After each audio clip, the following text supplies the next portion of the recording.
Film की शुरुआत में हम एक कपल को देखते हैं जो एक काफी बड़े सफेद कमरे में घूम रहे होते हैं। इस कमरे में हर चीज सफेद रंग की। दरअसल इन दोनों पर एक डॉक्टर को एक्सपेरिमेंट कर रही थी जिसमें इन्हें लगातार 50 दिनों तक बगैर बाहर आए रहना था और अगर वो ऐसा कर लेते हैं, इन्हीं 50 दिन वहाँ रह लेते हैं तो इनाम के तौर पर उन्हें 40 करोड़ दिए जाएं। लेकिन अगर उनमें से किसी ने भी हार मानी तो उन्हें यहाँ से खाली हाथ ही जाना पड़ेगा, मतलब कि कुछ नहीं मिलेगा उन्हें। इन दोनों के अलावा इस कमरे में और कोई नहीं रहेगा और ना ही किसी से बात कर सकते हैं, मिल सकते। इसके अलावा एंजॉय करने का भी इनके पास कोई जरिया नहीं होगा, जैसे टीवी या मोबाइल वगैरह। अब इस कमरे में आकर ये लोग बहुत खुश थे क्योंकि इन्हें लग रहा था कि पैसे कमाने का ये सबसे आसान तरीका है। ये दोनों आपस में बातें करने लगते हैं, जहाँ कपल में से लड़की जिसका नाम केट होता है कहती है कि मैं इन पैसों से इन्हें 40 करोड़ से अपने सारे सपने पूरे करूंगी। तब उसका हस्बैंड कहता है मैं तो इन पैसों को पार्टीज वगैरह में उड़ाऊंगा, खूब मजे करूंगा, हमारे पास इतना पैसा आ जाएगा कि पैसों की तंगी तो कभी होगी ही नहीं।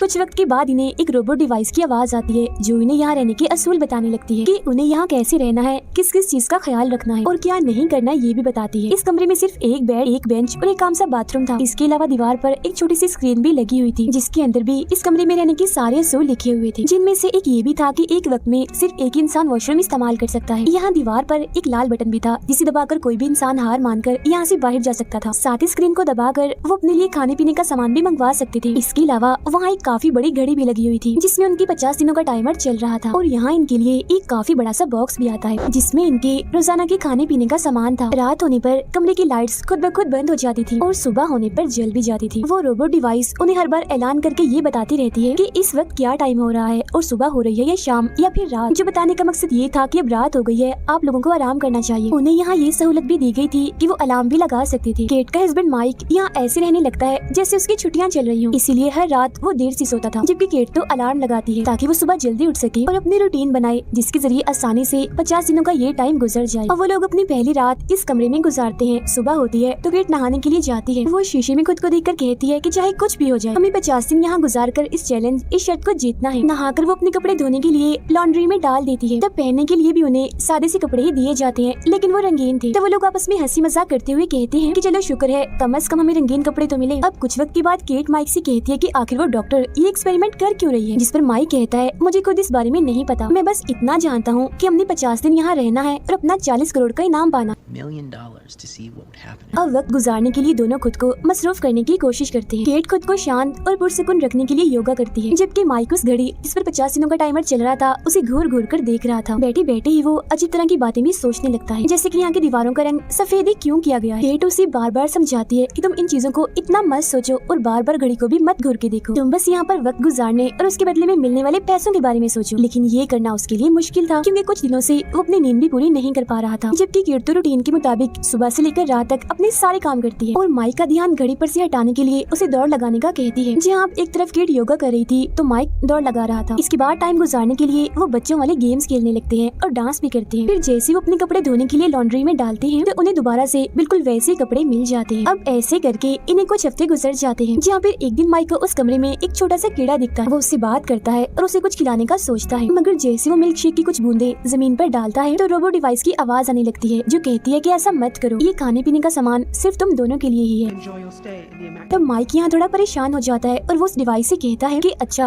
अगर हम खाना इसे नहीं दे सकते तो फिर मेरी एक बात मान लो, मैं लाल बटन दबा रहा हूँ ताकि ये बाहर जा सके क्योंकि ये यहाँ भूख से मर जाएगा। अब ये देख केट उसे समझाने की कोशिश करती है कि देखो वो रोबोट डिवाइस बार बार हमें मना करने के लिए नहीं आएगी, वो हमें मना करने के लिए चली गई है तो मत करो ऐसी। इस पर वो कहता है जो भी है लेकिन मुझे इस कीड़े की फिक्र है, ये बेचारा इधर ही मर जाएगा वरना। इतना कहकर उस लाल बटन की तरफ जाने लगता है। उन दोनों की यहाँ बहस होने लगती है। केट कहती है कि बटन दबाने पर हम इस चैलेंज को हार जाएंगे और फिर खाली हाथी हमें यहाँ से बाहर निकाल दिया जाएगा। माइक कहता है कि हाँ हाँ जानता हूँ, मगर मैं कौन सा खुद जा रहा हूँ बाहर, मैं तो बस इस कीड़े को बाहर भेज रहा हूँ। फिर वो कीड़े को नीचे रख के केट से कहता है कि देखो ये एक जानवर है, तुम इस पर जरा भी तरस नहीं आ रहा। केट उसे कहती है तुम इतने छोटे से जानवर के लिए पूरा चैलेंज खराब कर दोगी, पागल हो गई हो तुम। ये कहकर वो गुस्से में वहाँ से जाने लगती है, मगर तभी गलती से उसका पैर उस कीड़े के ऊपर आ जाता है जिससे उसकी मौत हो जाती है। ये देख वो काफी हैरान हो जाती है और माइक से कहती है ओह आई एम सॉरी, ये गलती से हो गया, मैंने जानबूझ के नहीं किया। मगर माइक उसकी बातों का यकीन नहीं करता और एक कोने में जाके बैठ जाता है और अपना पूरा ही दिन वहाँ गुजार देता है। अब इस कमरे के असूल के मुताबिक वो अपने टाइम में सिर्फ 2 चीजें खरीद सकते थे जो कि बाहर से आएंगी और उसके पैसे इनके पैसों में से काटे जाएंगे जो काफी ज्यादा होंगे। इसीलिए माइक केट से कहता है कि मैं हमारी पहली चीज मंगवा रहा हूँ, लेकिन वो उसे मना कर देती है और याद दिलाती है कि अगर हमने बाहर से कुछ मंगवाया तो याद है ना कितने सारे पैसे भरने पड़ेंगे, पूरे $1,00,000, तो प्लीज मत करो ऐसा। मगर इसके बावजूद भी माइक उसकी बात नहीं मानता और अपनी पहली चीज लेने चला जाता जाता है जहाँ उसे हरे रंग का चौक मिलता है जो देख माइक कहता है, ओह ये क्या मिल गया, इससे तो मेरा कुछ होने वाला नहीं है, लेकिन कम से कम दीवारों पर ड्राइंग बनाकर टाइम तो पास कर ही सकता। केट जब उसे ड्राइंग बनाते हुए देखती है तो कहती है चलो मेरी ड्राइंग बनाओ। तब माइक उसकी ड्राइंग बनाने लगता है, मगर कुछ वक्त के बाद केट बोर होकर यहाँ से चली जाती है, लेकिन वो तो ड्राइंग तब तक बनाता रहता है जब तक कि वो इस चौक को खत्म न कर देता। इस तरह से वो पूरे वॉशरूम और बाहर की दीवार पर काफी सारी ड्राइंग्स बना देता है। फिर कुछ वक्त के बाद केट माइक के पास आकर अपने बुरे बर्ताव के लिए माफी मांगती है। और अब यहाँ इनके पास अच्छी बात ये थी कि 50 में से सिर्फ अब 20 दिन ही बाकी बची थी। अब एक सुबह केट को वॉशरूम में से एक गन मिलती है, जिसे देख दोनों हैरान परेशान हो जाते हैं कि आखिर ये यहाँ कैसे आई, मगर फिर वो उसे वहाँ से उठाकर बेड के नीचे छुपा देती है, क्योंकि डिवाइस ने कहा था कि लॉन्ड्री में कपड़ों के अलावा और कोई चीज नहीं डालनी। कुछ दिन के बाद इन्हें एक छोटा सा गिफ्ट दिया जाता है, जिसमें इन्हें इनकी फैमिलीज के वीडियो मैसेजेस दिखाए जाते हैं। माइक अपनी बहन का मैसेज देखता है जो उसे बताती है कि मैं और मॉम डैड बिल्कुल ठीक है, तो हमारी फिक्र मत करिएगा। अपनी बहन को देखकर माइक काफी खुश हो जाता है। I miss you.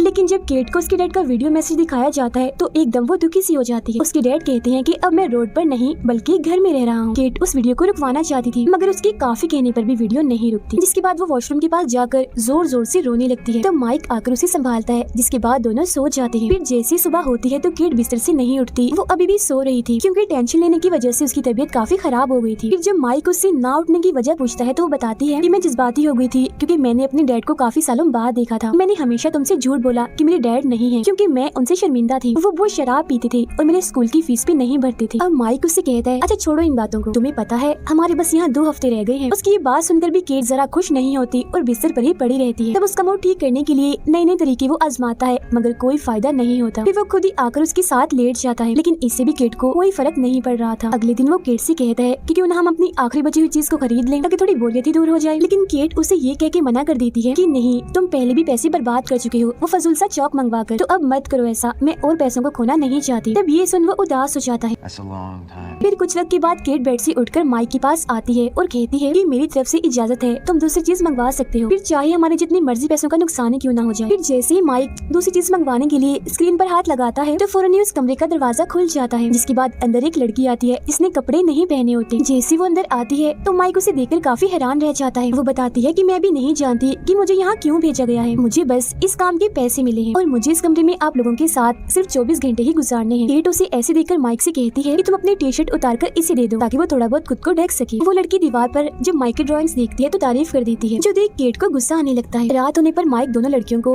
बेड पर सोने का कहता है और खुद जमीन पे जाके सो जाता है, मगर वो लड़की माइक के साथ अजीबोगरीब हरकतें करने लगती है, जिससे केट को बहुत गुस्सा आता है और वो माइक को भी अपने साथ बेड पर ही सुला लेती है। खुद वो इन दोनों के बीच सोती है। सारी रात उसे चैन से नींद नहीं आती और उस लड़की से चिढ़ होने लगती। फिर सुबह जब वो उठती है तो देखती है कि वो लड़की बेड पर नहीं है। वो सोचती है कि शायद वो चली गई, मगर जब वो वॉशरूम जाती है तो पता चलता है कि वो लड़की अभी गई नहीं है बल्कि वॉशरूम में ही है, नहा रही थी। उसने दोबारा से अपने कपड़े उतार दिए थे। अब केट ना चाहते हुए भी चुप रहती है और मजीद उसे बर्दाश्त करती रहती है। इसके बाद वो तीनों उस कमरे में यहाँ वहाँ डांस करने लगते हैं। ऐसा करने से माइक को इतना मजा आता है कि वो ख्यालों की दुनिया में चला जाता है, जहाँ वो अपने चारों तरफ काले रंग को देखता है, जिसकी फौरन बाद वो खुद को पानी में डूबता हुआ देखता है। यही उसे अपना छोटा भाई भी दिखता है जो उसके साथ ही पानी में डूब रहा था, जो देख वो काफी घबरा गया था। तभी फौरन वहाँ केट और वो लड़की आकर माइक को होश मिलाती है, लेकिन वो अभी भी घबराया हुआ था और रोने लगता है। बार बार वो एक ही बात कह रहा था कि प्लीज मेरे छोटे भाई को डूबने से बचा लो। तब केट उसे संभालती है और बेड पर ले जाकर सुला देती है, जिसके बाद वो लड़की केट से पूछती है कि तुम और माइक कैसे मिले थे। तब वो बताती है कि मैं और माइक बारिश में मिले थे, मेरे पास छतरी नहीं थी तो माइक ने आकर मुझे भीगने से बचाया। अब ऐसे ही बैठकर वो काफी देर तक बातें करती रहती है। कुछ वक्त के बाद माइक जाग जाता है और उस लड़की के पास जाके बैठ जाता है जहाँ इस वक्त केट नहीं थी। दोनों यहाँ अपनी अपनी जिंदगी के बारे में बातें करने लगते हैं। वो लड़की बताती है कि बचपन में ही मैंने अपनी माँ को खो दिया था। फिर दोनों अपनी अपनी फैमिलीज के दुख एक दूसरे को बताकर एक दूसरे का सहारा बनते हैं और काफी अच्छी उनकी दोस्ती हो जाती है। तब वो लड़की माइक का हाथ पकड़कर उसका मुंह ठीक करने और खुद को संभालने का कहती है। तब इतने ही देर में पीछे से केट आ जाती है और दोनों को एक दूसरे का हाथ पकड़े हुए देख लेती है। ये देखकर तो उसका गुस्सा काफी बढ़ जाता है, क्योंकि वो काफी टाइम से उन दोनों की नजदीकियों को बर्दाश्त कर रही थी। वो गुस्से में उस लड़की से कहती है कि तुम शुरू से ही मेरे हस्बैंड को फंसाने के चक्कर में हो और मुझसे उसे छीनना चाहती हो। ये सुन वो लड़की भी केट पर गुस्सा करने लगती है और कहती है कि तुम कितनी अजीब औरत हो, अपने हस्बैंड पर जरा भी यकीन नहीं है तुम्हें, अफसोस है। अब इसके बाद दोनों की बहस बढ़ जाती है और एक दूसरे पर वो चिल्लाने लगती है। तब तंग आकर माइक इन दोनों पर चिल्लाता है और चुप होने का कहता है, जिसके बाद वो यहाँ से जाने लगता है। फिर अगली सुबह जब वो जागते हैं तो माइक कुछ ठीक महसूस नहीं कर रहा था, उसकी तबीयत खराब लग रही थी। वो लड़की भी इस कमरे से जा चुकी थी, मगर जाते जाते वो दीवार पर माइक के लिए एक मैसेज लिखी गई थी। लिखा था कि आज से पहले मुझे कभी भी किसी ने इतना प्यार नहीं किया जितना तुमने किया माइक। केट ये मैसेज माइक को दिखाकर उस पर गुस्सा करने लगती है और कहती है कि तुम एक नंबर के धोखेबाज इंसान हो, मुझे भी तुम धोखा धोखा ही दे रहे थे ना। जिसमें माइक कहता है कि ऐसा कुछ नहीं है, उसने जो भी लिखा है वो सब झूठ है। इस कमरे में ये सब कुछ जानबूझकर किया जा रहा है ताकि हम दोनों की आपस में लड़ाई हो और हम हार मान लें। मगर फिर भी केट उसकी एक नहीं सुनती और उसे धक्का मार देती है, जिससे माइक का सर दीवार से टकरा जाता है और उसका खून बहने लगता है। ये देख माइक को गुस्सा आ गया था। वो केट से दूर चला जाता है और कहता है कि मैंने तुम्हें कभी भी धोखा नहीं दिया, तब भी नहीं जब तुम ये शहर छोड़कर चली गई थी। मैंने हमेशा यही चाहा कि तुम खुद को अकेला महसूस ना करो और खुश रहो, जिस वजह से मैंने अपने दोस्तों से भी मिलना छोड़ दिया और तुम्हें टाइम दिया। मैंने अपनी पढ़ाई तक छोड़ दी और तब भी तुम्हारा साथ नहीं छोड़ा जब तुम टेंशन में रहती हो। और इन सबके बदले मुझे क्या मिला? तुम्हारा शक और नफरत। जो सुन केट को शर्मिंदगी होती है। वो कहती है कि प्लीज मुझे माफ कर दो, मैंने ऐसा जानबूझ के नहीं किया, गुस्से में ऐसा हो गया। तभी अचानक माइक को कुछ होने लगता है। वो एकदम नीचे गिर जाता है और कहता है मेरी तबीयत ठीक नहीं है, मुझे डॉक्टर की जरूरत है। तब केट जल्दी से उसके लिए मिल्क शेक लाती है और एक तौलिए को उसके सर पे रख देती है ताकि उसका खून न बहे। जिसके बाद वो कहती है कि इस कमरे में सब कुछ दिया गया है लेकिन मेडिकल की कोई भी सहूलत नहीं दी गई। अजीब है ना। उसके मुँह से ऐसी बात सुनकर माइक को जरा भी यकीन नहीं होता और वो कहता है कि क्या सच में तुम्हें मेरी चोट की फिक्र है? क्या होता अगर गुस्से में तुम मुझे ज्यादा जख्मी कर देती? मैं तो अब तक मर भी गया होता। तुम इतनी लालची हो गई हो कि पैसों के लिए मेरी जान भी ले सकती हो। बाहर में गया ऐसा पैसा जो इंसान को इंसान की पहचान ही भुला दे। मुझे इस कमरे से नफरत हो गई है। अब मैं एक भी पल यहाँ नहीं रुकूंगा और यहाँ से बाहर चला जाऊंगा। तो वो उसे बाहर जाने से मना कर देती है। No, you can't go.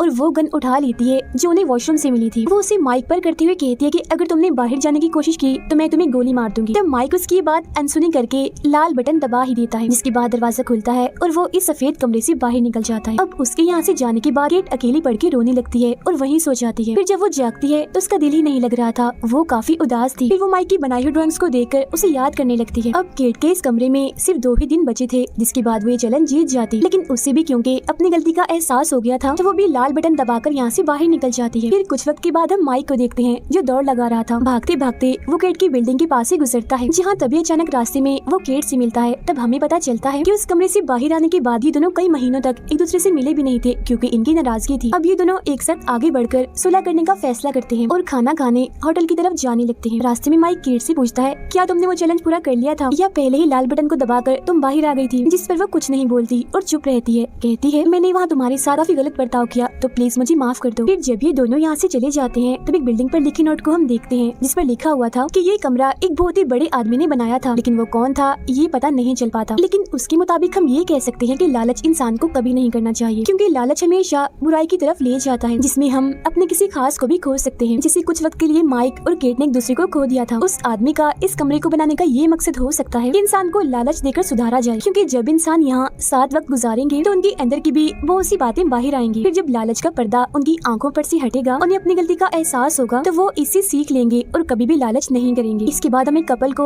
उसी कमरे में देखते हैं जो केट और माइक की तरह इस चैलेंज को पूरा करने आए थे। वो दोनों भी बिल्कुल वैसे खुश थे जैसे केट और माइक यहाँ आके खुश थे। अब सवाल ये उठता है कि क्या ये दोनों इस चैलेंज को पूरा कर पाएंगे या उन दोनों की ही तरह हार मान के खाली हाथ जाएंगे या फिर उन्हें भी अपनी गलती का एहसास हो जाएगा। इसी सवाल के साथ ही ये कहानी इधर ही खत्म हो जाती है।